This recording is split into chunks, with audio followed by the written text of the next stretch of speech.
Hey there! Is today your first time here? Or maybe your first time in a while? If so, maybe you're wondering exactly who we are and what this church is all about. Well, we'd like you to know that we're a group of ordinary people who are on an amazing journey together, following Christ. Our guide is the Bible because it's the divinely inspired Word of God, and it will never take us in the wrong direction. Along the way, we hope you'll see that we are welcoming and spiritually passionate, and that getting to know you is a big deal to us. We know that the road is rough sometimes, but we'll work really hard to bring you practical and relevant messages to equip and encourage you through life's ups and downs. We want you to know that we care about this community, and we believe that it's our job to make it a better place. So, no matter who you are or where you've been, we're glad you're here with us today, and we hope that you'll join us on our journey, following Christ and living out His plan for us. So, welcome to church. Greetings in the Lord. I am Elder Henry Remilio from Redcom, Caloocan. I just like to share with you the goodness of the Lord. In the morning of May 23, 2020, I woke up constipated and had difficulty urinating. I have been going back and forth the restroom for more than 2 hours and never been relieved. I already felt the pressure and pain in my bladder and gut. I tried my effort to be relieved, but to no avail. This time, I was sweating, afraid and nervous, thinking that if I need to go to the hospital, I may risk being infected with COVID-19, and I started to fear. At this moment, hindi na ako mapakali. Suddenly, the Lord reminded me of His Word through the webinar given by our senior pastor, Dr. Nomer Bernardino. It says, "The antidote to fear is faith in the Lord." This changed my feelings and I began to focus on God for who He is. As we read in Psalm 56, verse 3, "When I am afraid, I will put my trust in you. In God, whose word I praise. In God, I have put my trust. I will not be afraid." This made me calm down, and I prayed hard to the Lord and laid hands on my tummy. In a little while, I started to urinate and defecate. I was relieved and relaxed. With joy in my heart, I praised and thanked God for His goodness. Truly, God is good. He is our healer. To find what may have caused the problem, my doctor requested for an ultrasound of my abdomen, prostate, and bladder, and the result was normal. Also, my colonoscopy revealed healthy, velvety, normal colon. Praise the Lord. To God be all the glory.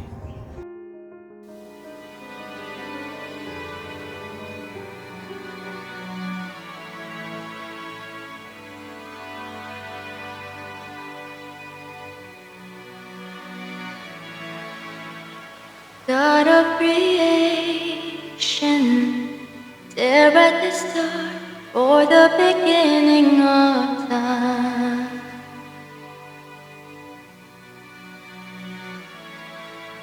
With no point of reference, you spoke to the dark and fleshed out the wonder of life. And as you speak, 100 billion galaxies are born. In the vapor of your breath, the planets fall. If the stars were made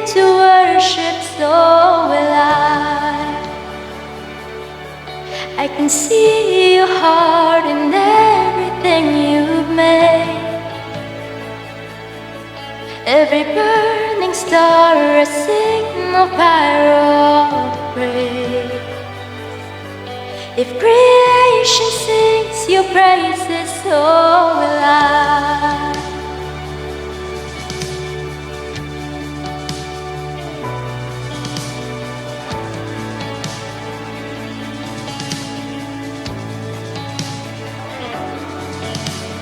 God of your promise, you don't speak in vain, no syllable empty your voice.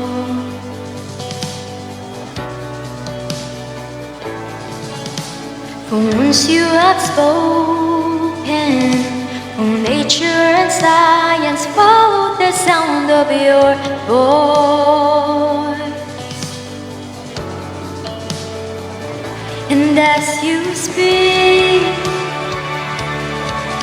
100 billion creatures catch your breath,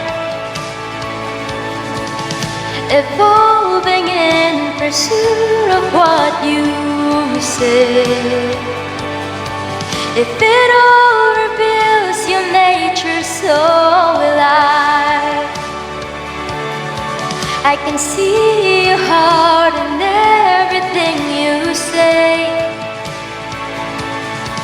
Every painted sky a canvas of your praise. If creation still obeys you, so will I.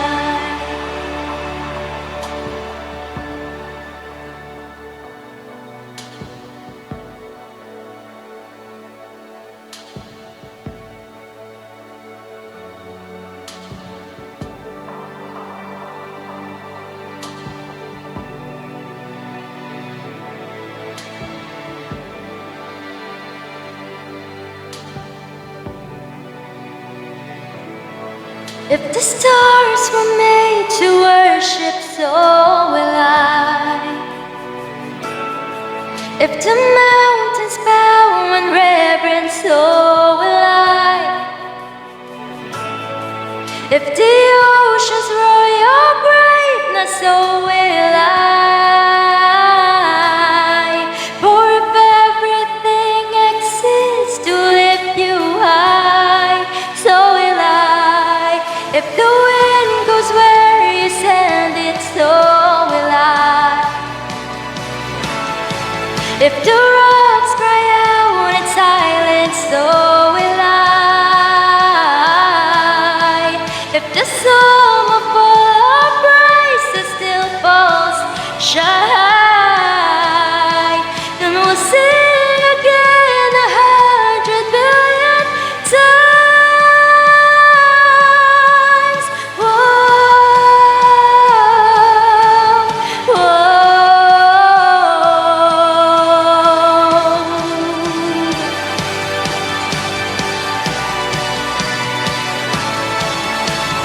God of salvation, chase down the heart, all of my failure and pride.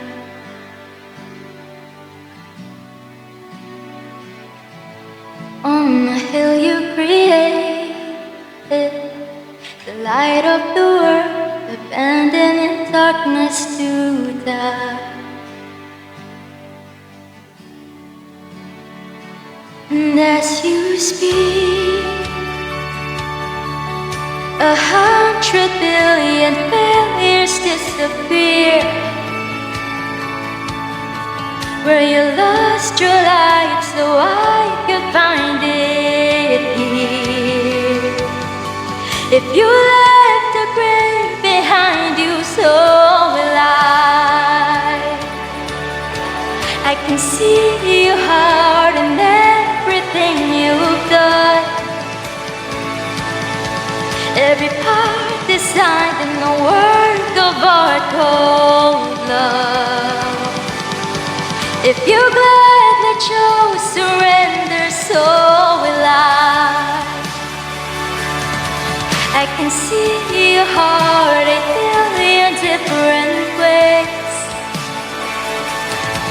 Every precious one, that child you died to save. If you gave your life to love them, so will I. Like you would again 100 billion times. What measure could amount to your desire? You're the one who never leaves the one behind. Lord Jesus Christ, you are the bread of life. Let us feast on you and find nourishment for our souls. You are the light of the world. Let us follow you out of the darkness. You are the door. Let us enter the Father's presence in your name. You are the good shepherd. Let us rest in your provision. You are the resurrection and the life.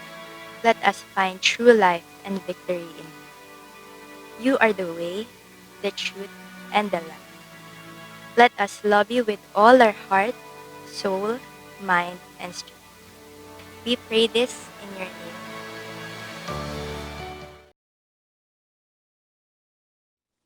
Isa pong mapagpalang araw ng linggo muli sa ating lahat.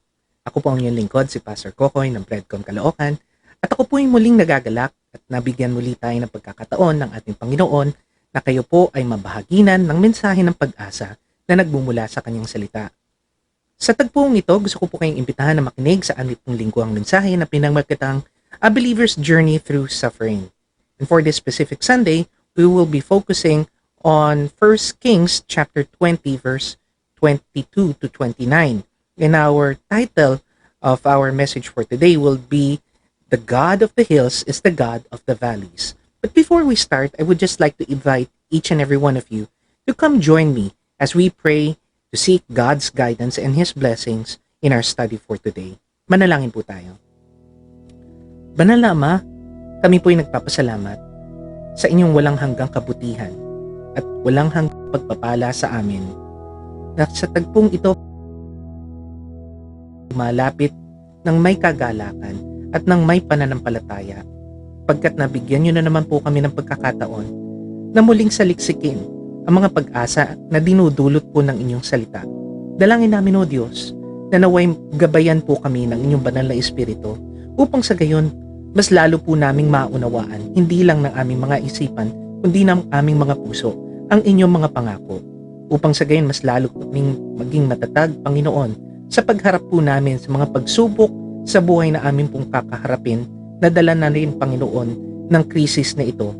Dalangin rin namin, O Diyos, na sa kalagitnaan po ng aming pong mga paghihirap na dinaranas, naway dalangin ko na ang bawat isa po sa amin ngayon ay inyo pong bigyan ng pagpapala, bigyan, Panginoon, ng inyo pong pag-iingat, at bigyan, Panginoon, ng inyo pong kalakasan, upang sa gayon, patuloy naming makayanan na harapin ang mga pagsubok sa buhay na dulot ng krisis na aming pong kinakaharap.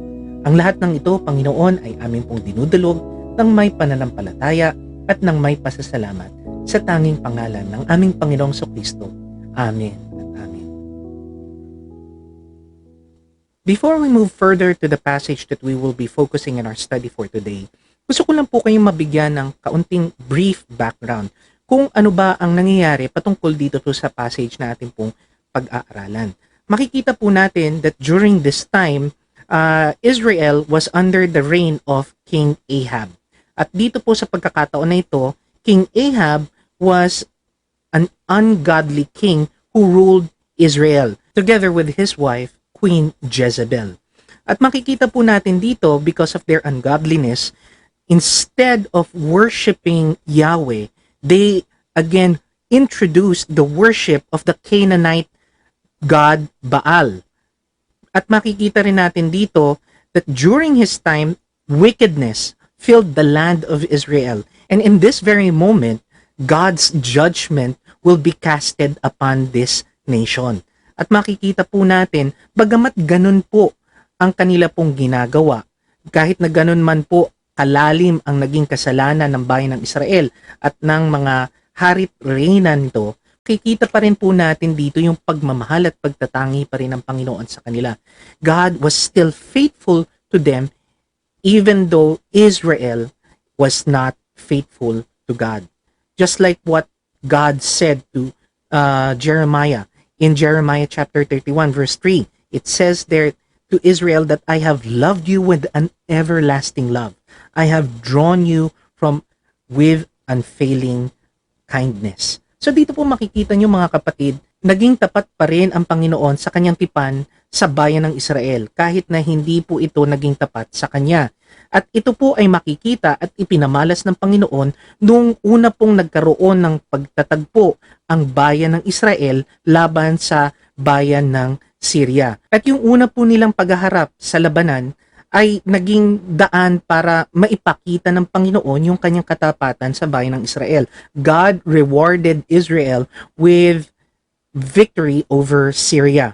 At dito po sa pagkakataon na ito, hindi tinanggap ng hari ng Syria na si Ben-Hadad ang kanilang pagkatalo.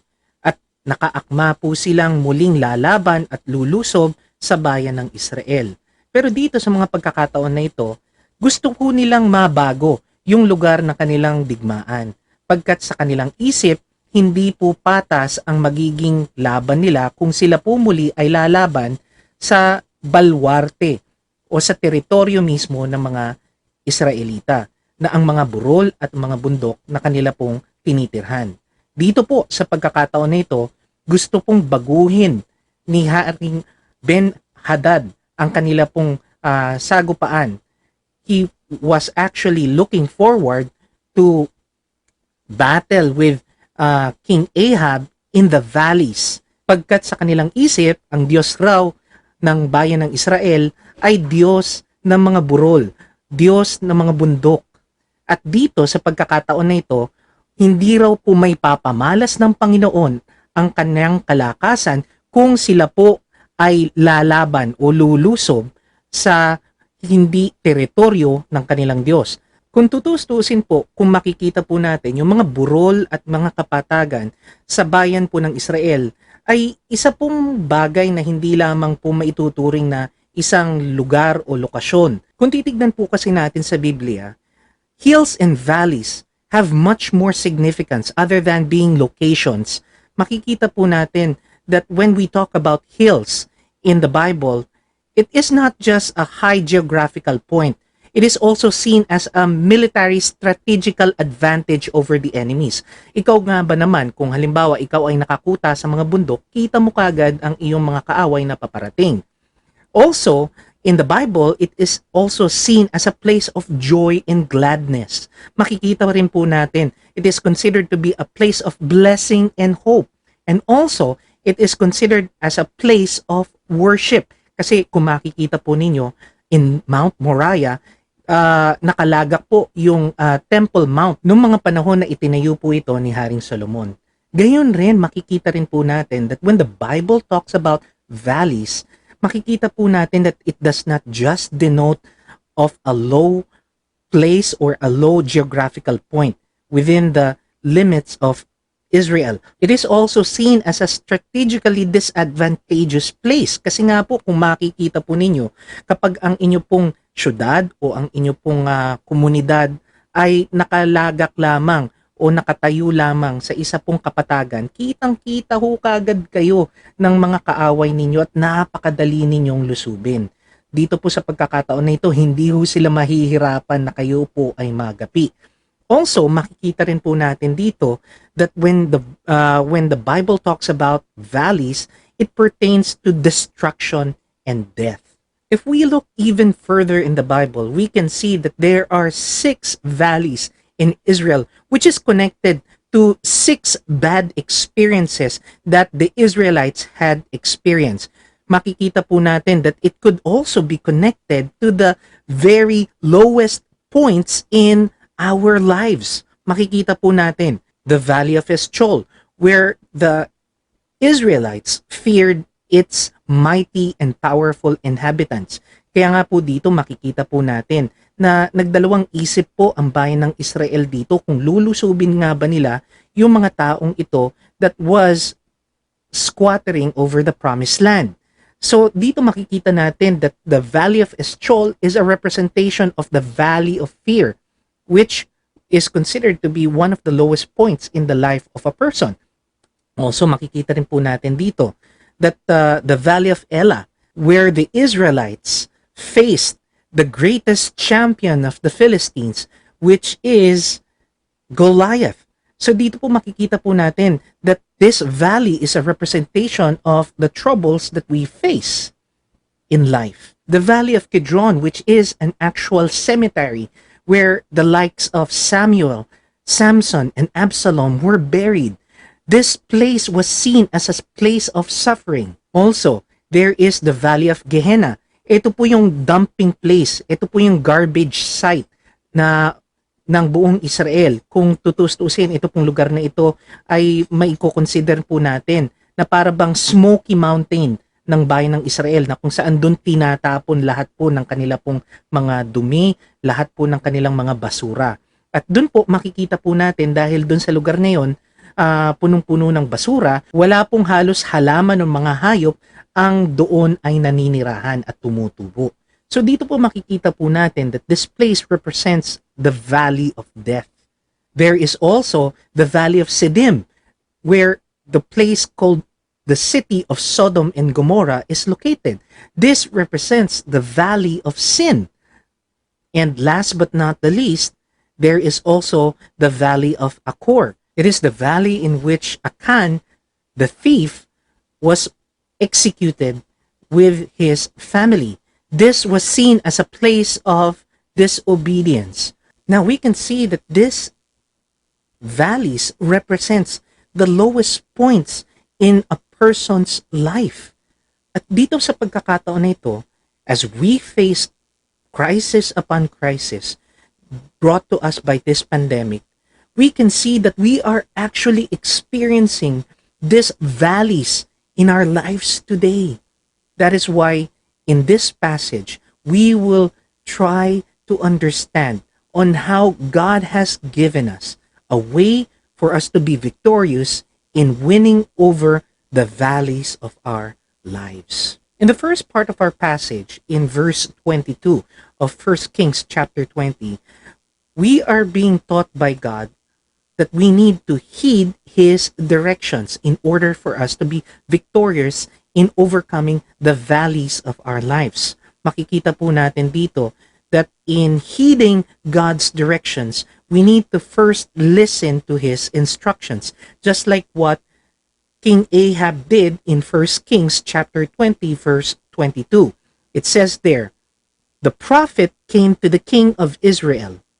So dito po, sa pagkakataon na ito, because Ahab was already convinced that the Lord is true to His word, that He will continue to protect Israel under His care. Makikita po natin dito that he was able to listen now to the prophets regardless of how her wife, Queen Jezebel, already told him to not listen to them. So dito po makikita po natin dito that we need to really be motivated in listening upon God's instructions during the times that we face the deepest valleys in our lives. We should disregard those people who continue to tell us to not listen to God. Marami pong pagkakataon na sa ating pong buhay, dahil po sa bigat ng dinaranas po nating mga problema, we fail to listen and heed to God's call. But here, as we face our trials, as we face our crisis in lives, we need to listen to Him, just like what King Ahab has done in order for us to receive victory over the valleys of our lives. Makikita rin po natin dito in 1 Kings chapter 22 in the second part. King Ahab was able to prepare upon God's instructions when the prophet told King Ahab to go, strengthen yourself, take note, and see what you should do. So dito, nung iniatas kay King Ahab na siya po ay kumilos, na siya po ay kinakailangang magpalakas ng puwersa, kinakailangang mag-obserba sa mga bagay na mangyayari. So makikita po natin dito that part of heeding, part of following God's command is the need to prepare. That when God asks us to do something, we need to do it. And here, God was asking King Ahab to prepare for a battle. At dito po sa pagkakataon nito, gayon rin, tayo bilang mga Kristiyano ay pinaghahanda rin ng Panginoon sa mga digmaan na ating kakaharapin bilang mga Kristiyano, bilang mga mananampalataya ni Kristo. Kaya kinakailangan po nating tanggapin na ang buhay po natin dito sa mundong ibabaw ay isa pong napakalaking espiritual na digmaan na kinakailangan po nating paghandaan gaya po ng paghahanda ng bayan ng Israel. In Ephesians chapter 6 verse 10 to 18, inilatag na po sa atin ng Panginoon ang mga bagay po na dapat po nating gamitin para mapaghandaan ng digmaang ating kakaharapin. Pagkat hindi lamang po isang bagay, isa pong digmaang physical ang ating pong paglalabanan. Everything that we face in life is a spiritual battle, and that we could be prepared if we put on the whole armor of God, just like what he said in Ephesians chapter 6 verse 10 to 18. What are these parts of the armor? Makikita po natin that God wants us to wear the belt of truth, the breastplate of righteousness, the feet which is fitted with the gospel of peace, the shield of faith, the helmet of salvation, and the sword of the Spirit. So dito po, gayon rin ang paghahandang kinakailangan rin po natin gawin kapag tayo po ay lulusob sa mga digmaang ipinaghahanda po sa atin ng ating Panginoon. We need to go, strengthen ourselves, observe, and do what we should do upon His instructions. Tignan nyo rin po, as we go further in the last part of verse 22, it also tells us that God is also instructing us to wait. Sa mga pagkakataon nito, ito po kadalasan ang downfall natin bilang mga Kristiyano. We tend to fail to be patient and wait upon God's timing. Pero dito, upang mapagtagumpayan raw po natin ang mga valleys ng ating pong buhay, God wants us to wait upon His instructions, like what the Israelites has done in 1 Kings chapter 20, verse 22. In the last part, it says, "Therefore the spring of the year of the king of Syria will come up against you." Biruin niyo po, no, yung paghahandang ginagawa po nila ay isa pong paghahanda sa isang digmaan na kanila pa pong paglalabanan sa susunod pang taon. Pero dito, mga kapatid, sa pagkakataon na ito, God is also asking us, as we face our battles in life, as we face the battles in our valleys, sinasabi rin po sa atin ng Panginoon na dapat rin po tayong mag-intay. God is also asking us to wait upon Him. Kasi po yung pagtsatsaga ho nating maghintay sa Panginoon, sa Kanya pong pagkikilos at sa Kanya pong mga atas sa atin, sinasabi po niya at pinangakuan po niya tayo in Isaiah chapter 40 verse 31 that those who wait upon Him, those who wait upon the Lord, He will renew His strength. He will renew them, and He shall bring us up, that we will be mounted up with wings like eagles, that we will run, but we will not grow weary. We will not faint.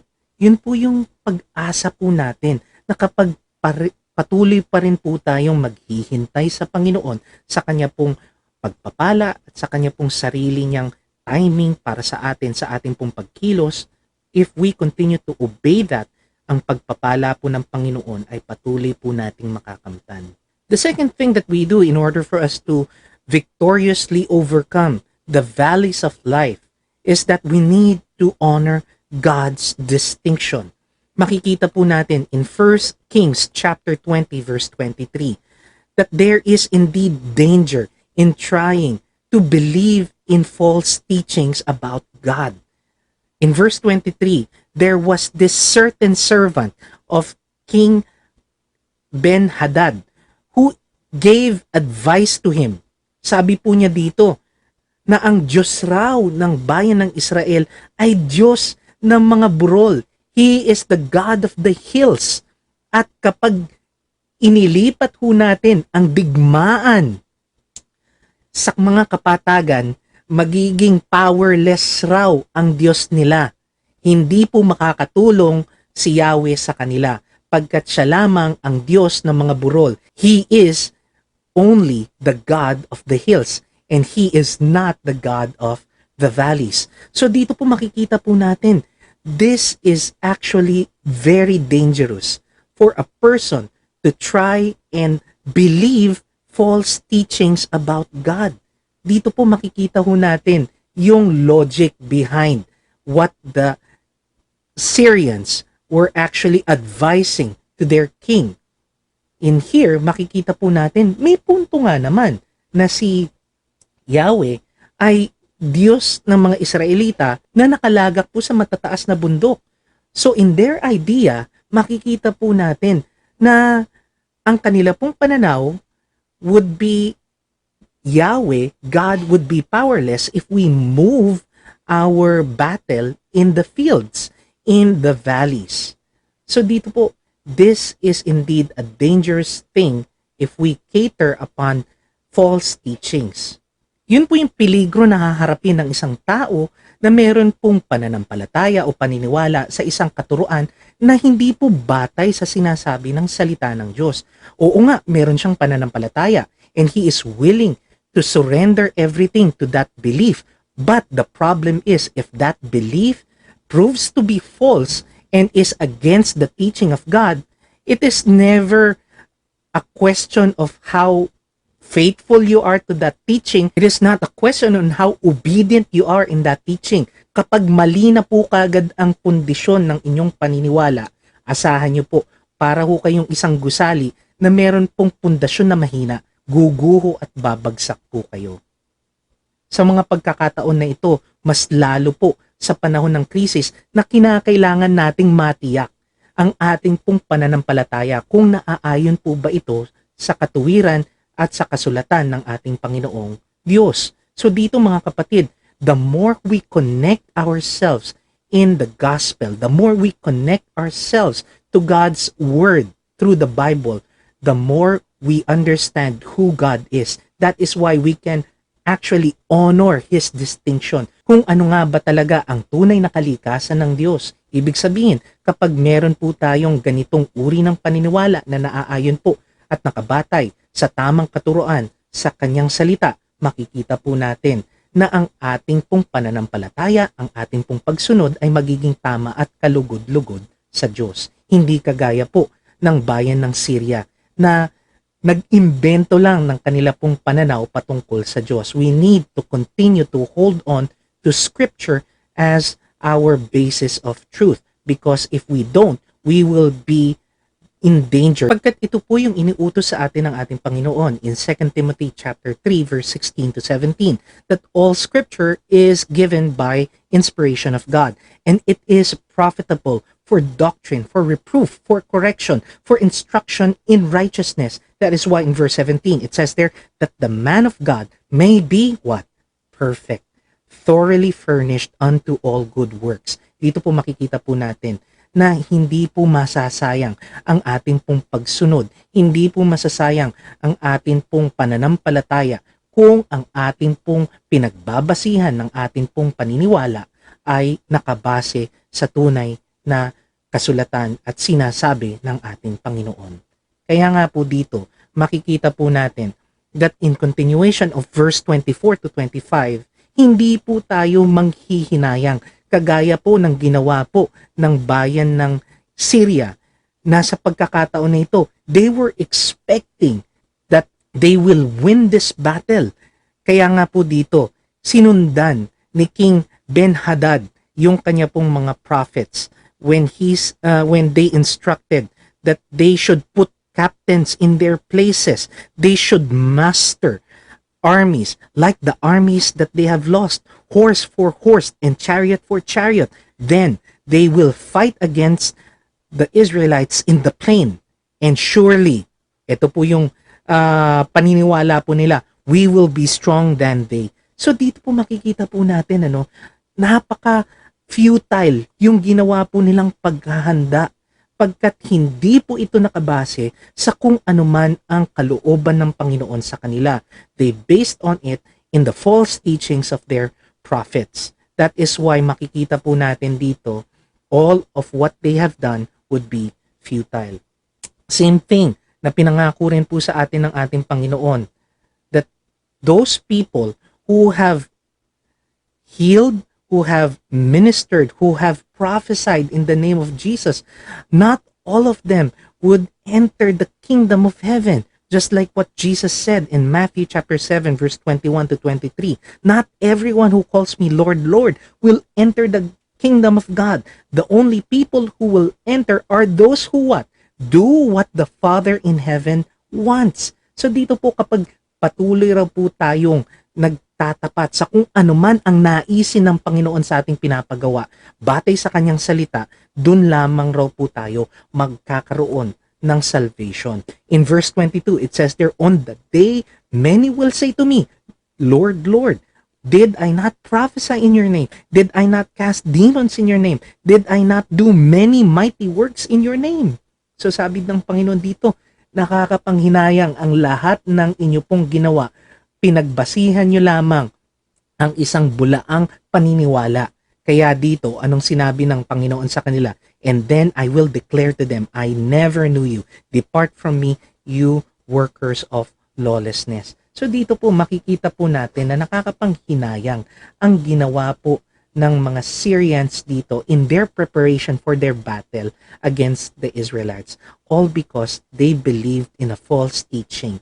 They believe in a false premise that will indeed lead them to God's judgment, as seen in verse 28. So dito makikita po natin that the man of God, the prophet again, spoke to the king of Israel. Dito po nalaman na ng Panginoon yung kanila pong paniniwala that God cannot deliver the Israelites in the valleys because He is only the God of the hills. So dito ang sinabi ng Panginoon sa kanya, because the Syrians have said the Lord is the God of the hills, but He is not the God of the valleys, therefore, sabi raw po ng Panginoon, I will deliver all this great multitude in your hands. Yun po ang magiging paghuhukom. Yun po yung magiging parusa ng Panginoon sa kanila. Lahat po sila ay malulupil sa paanan ng mga Israelita. All because they have believed in a false teaching that was professed to them by their prophets. And last but not the least, makikita rin po natin, in order for us to be victorious over our valleys in our lives, we need to also not just heed God's demands. We should not also honor His distinction as our mighty God. We should also hope in God's deliverance. At dito mga kapatid, if we continue to hope, kung patuloy po tayong aasa sa pagliligtas ng Panginoon, sa kanyang mga mabubuting gawa para sa atin, ano pong pinangako niya? He will actually bless us patience.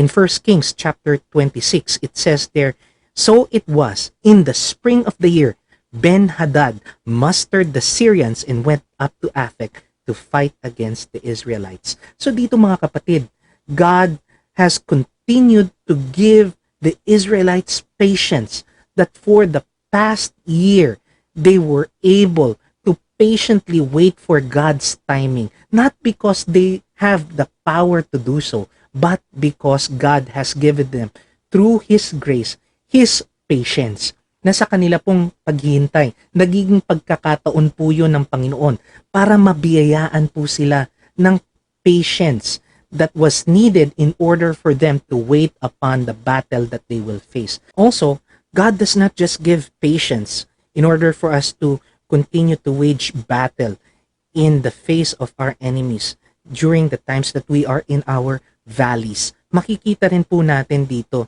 that also God blesses us with His provision, just like what He did in 1 Kings chapter 20, verse 27 in the first part, that the children of Israel were mustered and given provisions, and they went against them. So here, hindi po biro ang mag-prepare sa isa pong digmaan for a whole year. You need to feed your soldiers in order for them to be healthy and strong. You need to provide for them and for their families. You need to invest on their weapons and their armors. Pero dito mga kapatid, alam po natin that during this time, katatapos lang ng gera po na pinagdaanan ni King Ahab at ni Ben-Hadad. So dito marami rin pong naging casualties ang bayan ng Israel that they need to reinforce. So dito mga kapatid, in their own, they cannot provide for their soldiers. Hindi po nila kaya. At kung makikita nyo nga po dito, kakaunti lamang yung mga sundalo na kanila pong inilagak para makipagdigma sa bayan ng Syria. So dito mga kapatid, it is because God's provision that made them stronger and healthier, that throughout the years of their preparation, they were able to come up blessed by God.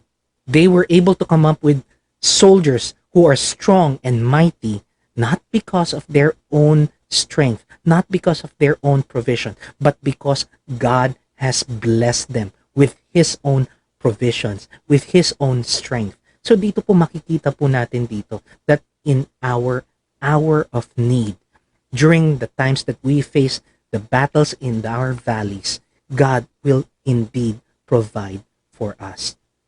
And last but not the least, makikita rin po natin dito that God didn't just provide patience. God did not just provide provision. He also provided His power to the Israelites. That is why makikita po natin in the second part of 1 Kings chapter 20 verse 27. It says there, "Now the children of Israel encamped before them like two little flocks of goats while the Syrians filled the countryside." Nakita niyo po dito how loop-sided yung digmaan na to. Kakaunti at kakarampot lamang ang mga sundalo ng bayan ng Israel kumpara sa dami ng mga Syrians na lulusob sa kanila. Pero dito mga kapatid, makikita po ninyo na hindi po nila inasahan ang kanila pong sariling lakas. Umasa po sila sa lakas ng Panginoon. That is why they were able to encamp even in the lowest valley of this battle. All because they did not rely on their own strength, their own strategy, their own power, but relied solely on the power of the Lord. At ramdam po nila yon. They were blessed by this power of God to overcome these valleys because they believed and put their faith in God Himself. Kasi sa mga pagkakataong ito, alam po nila na dahil ginampanan po nila yung iniutos sa kanila ng Panginoon, they know that the Lord is joyful to them. Alam po nila na nagagalak ang Panginoon sa kanila. Kagaya nga po ng sinabi ni Nehemiah in Nehemiah chapter 8 verse 10. He actually told the Israelites during their time of captivity that the joy of the Lord is their strength. Their strength never came in numbers. Their strength never came in their weapons, their armors, their strategies. But they believe that when the Lord is glorified, when the Lord is joyful towards them because they were obedient, they were putting their faith and trust in the Lord Jesus, their God, makikita po natin that this would be their strength alone. Kaya nga po dito mga kapatid, sa pagkakataon ho na ito, dapat po nating makita that during the times of our valleys in life, we need to be like the Israelites. In order for us to be victorious over the valleys of life, we need to heed the demands of God. And when we heed God's demand, it means that we need to listen to His command. We need to prepare for His command. And we need to wait for His command. Also, in order for us to be victorious over our valleys, God also wants us to honor His distinction. It means that we should reject anything that bears false witness to Him. because false teachings about God brings danger towards us. It also brings futility na lahat ng mga bagay na ginawa natin bilang bagay na pinanghawakan po natin mula sa mga maling katuruan na ito would be futile. Mapapawalang saysay lamang lahat ng mga ito. Pagkat ito po ay nakabase sa maling katuruan, sa maling paniniwala na hindi nakabatay sa kautusan at kasulatan ng ating Panginoon. It will also bring judgment to us if we continue to hold on to these false teachings, false beliefs. And last but not the least, we need to hope for His deliverance. Kinakailangan po tayong manampalataya at manalig at umasa sa Kanyang pagliligtas. At sa paghahantay po natin, God will give us patience during the times that we are impatient. He will give us provision during the times that we are lacking. And that He will bless us with His power during the times that we are powerless. And as we conclude our message, it's really glad to see that if we continue to heed, to honor God, and to hope on Him, the result will be indeed glorious. Pansinin po ninyo ang naging resulta ng pakikinig, pagsunod, at pananampalataya ng bayan ng Israel sa Diyos. In 1 Kings chapter 20, verse 29 to 30, it says there, they encamped to the opposite sides other for 7 days. So it was that on the 7th day, the battle was joined. And the children of Israel, only a handful of armies, a handful of people who wage war against the Syrians, has won victoriously. That the children of Israel were victorious and they were able to slaughter 100,000 foot soldiers of the Syrians only in just 1 day. Biruin niyo po, no? After 1 year, 7 days pa silang nagantay, and then tatagal lamang po pala ng 1 araw ang digmaan.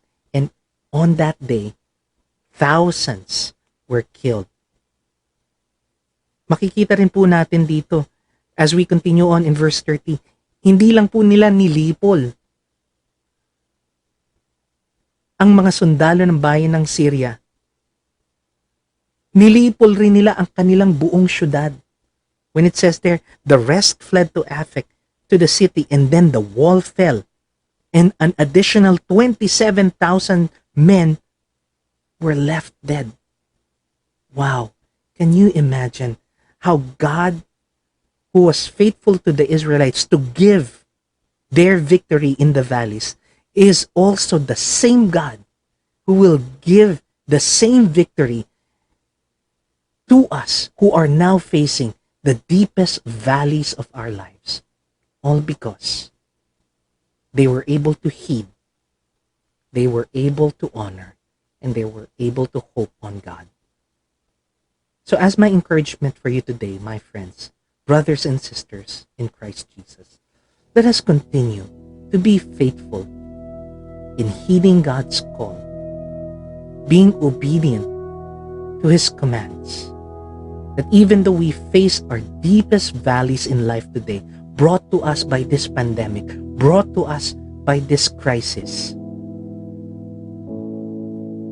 we can continue to stand firm, all because we honor His teachings and reject false teachings that bear false witness against God, against Jesus Christ, against His Spirit. And also, last but not the least, we continue to put our hope on Christ. We continue to rely on Him. He will bless us with His patience to endure us through these tough times. He will also bless us with His provision during the times that we lack and He will bless us, His power, so that we can overcome the deepest valleys in our lives. So as we end our message for today, I would just like to encourage you to pray with me so that we would be blessed by God, that as we face our deepest valleys, we can be comforted, we can be confident, and we could be rest assured that God's blessing, God's protection, and God's power would be upon us. Manalangin po tayo. Banal na Ama, we thank you that indeed you are a God who is not limited with our situation. That you are indeed the God of the hills in our lives, the highest points of our lives, the points in our lives where we are joyful, that we are happy, that we are blessed. But also, you are the God of the valleys. Valleys in which the points of our lives where we are at our deepest lows. When we are facing death, when we are facing sickness, when we are facing poverty.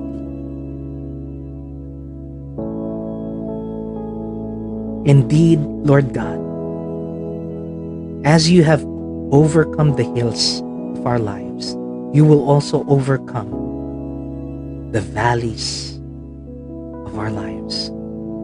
Thank you, Lord God, for your provision, for your protection, for your patience, for your love and care for us, and for the strength and power that we will use for us to overcome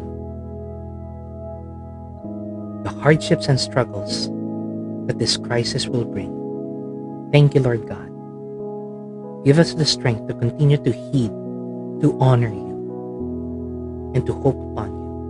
And this we pray in the name of our Lord Jesus Christ. Amen. Sa pagkakataon po na ito, tanggapin po ninyo ang pagpapala ng Panginoon. The Lord bless you and keep you. The Lord make His face shine upon you and be gracious unto you. The Lord lift up His countenance upon you and give you His peace. Ako po muli ang iyong lingkod, si Pastor Kokoy ng Breadcom Caloocan, na muling nagsasabing naway pagpalain po kayo ng ating Panginoon. Shalom and God bless you.